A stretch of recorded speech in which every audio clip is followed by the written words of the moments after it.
जब हमारे ज़माने में मैं 1958 की बात कर रहा हूँ।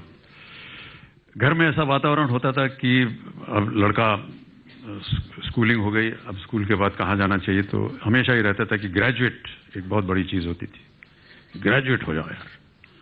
आजकल के नौजवान तो 5-6 साल की उम्र से बता देते हैं कि उनको क्या करना है, और यहाँ पर सब बहुत ही विख्यात और शानदार क्रिकेट के महारथी बैठे हुए हैं। इनको और कहीं ना कहीं इनके मन में आया होगा कि हम जाकर के क्रिकेट खेलेंगे, और बहुत पहले से तैयारी कर ली। हमारे ज़माने में ये था कि माँ बाबू जी कहते थे ग्रेजुएट हो जाओ। तो मैंने सीनियर कैम्ब्रिज किया था, उसके बाद ग्रेजुएशन किया 3-4 साल यहीं दिल्ली यूनिवर्सिटी से। लेकिन उसके बाद जब नौकरी ढूंढने गए तो कहीं मिले नहीं, और एक तरह से बड़ी एक फ्रस्ट्रेशन रहती थी, क्या करें, ग्रेजुएशन हो गया, कहाँ नौकरी मिलेगी। तो हम लोग साथीगण सब बैठ करके यहीं दिल्ली के कॉफ़ी हाउस में बैठ करके कोसते थे, यार ग्रेजुएशन हो गया, कहीं नौकरी नहीं मिल रही, क्या किया जाए। एक दिन एक भाई साहब थे, उन्होंने कहा यार ऐसा है, गलती हमारी नहीं है, गलती हमारे माता पिता की है, और गलती यह है कि उन्होंने हमें पैदा क्यों किया यार। This is the problem. पैदा किया, इस वजह से आज हम लोग। मुझे लगा कि ये बहुत सही बात बोल रहा है, और जिंदगी में पहली बार और आखिरी बार बाबूजी के सामने में गया।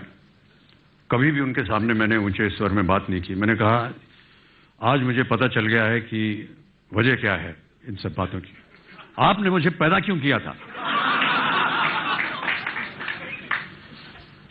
बाबूजी शांत रहे, कुछ बोले नहीं, और हम विलिंगडन क्रेसेंट में, जो कि अब उसका नाम शायद बदल गया है, मदर टेरेसा क्रेसेंट हो गया है, 3 मूर्ति के बगल में मकान था, वहाँ वो सुबह सुबह 4 बजे घूमने जाया करते थे। पीछे डिप्लोमेटिक एनक्लेव है, अब तो बहुत सारी एम्बेसीज बन गई वहाँ पर, पहले जंगल बियाबान होता था वहाँ। और वो 4 बजे उठ करके वो जब जाने लगे तो वो मुझे उठाते थे पढ़ने के लिए। तो एक कागज़ छोड़ गए बिस्तर पर, और मैं जब उठा तो मैंने देखा कि उन्होंने एक छोटी सी कविता लिख करके, जो रात को मैंने उनसे कहा था, उसके उत्तर में उन्होंने ये कविता लिखी। उन्होंने लिखा कि ये कविता है कि जिंदगी और जमाने की कश्मकश से घबराकर मेरे बेटे मुझसे पूछते हैं कि हमें पैदा क्यों किया था। जिंदगी और जमाने की कश्मकश से घबराकर मेरे बेटे मुझसे पूछते हैं कि हमें पैदा क्यों किया था, और मेरे पास इसके सिवा कोई जवाब नहीं है कि मेरे बाप ने भी मुझसे बिना पूछे मुझे क्यों पैदा किया था।